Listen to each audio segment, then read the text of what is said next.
पूरे आज़ाद कश्मीर की आवाम को मुबारकबाद देना चाहता हूँ कि हम मुतहिद रहें, तब जाके आज हमें ये पहली सीढ़ी जो हमारी मुकम्मल हुई है कि आज हुकूमती कमेटी ने हमारे जो जायज़ मुतालबे हैं वो माने। और इसमें दूसरी बात यह है कि हमने उस टाइम तक अपने धरने जारी रखने और बिजली के बिलों का मुकम्मल बाइकाट रखना है जब तक हुकूमत ने हमसे 15 दिन का टाइम लिया है, वो हमें काबीना से मंजूरी लेकर नोटिफाई नहीं करते। तो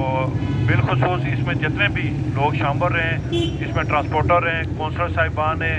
हमारी ताजर तंजीमें, तलबा हैं, सिविल सोसाइटी के लोग हैं, वकला भाई हैं,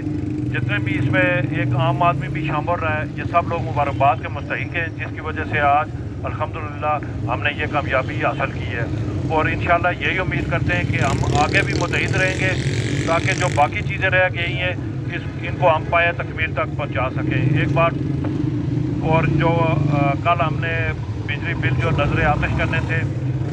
कल जो 21 तारीख है वो हमने मौखर किया है, उसको ख़त्म नहीं किया है, फ़िलहाल उसको मौखर किया है क्योंकि जो 15 दिन का टाइम है उसमें देखते हैं कि हमारे ये कितने मुतालबे हल होते हैं। एक बार फिर आज़ाद कश्मीर की पूरी आवाम का बहुत शुक्रिया जिन्होंने हमारी इस ताजर जॉइंट कमेटी है इसके साथ ताउन किया है। बहुत शुक्रिया।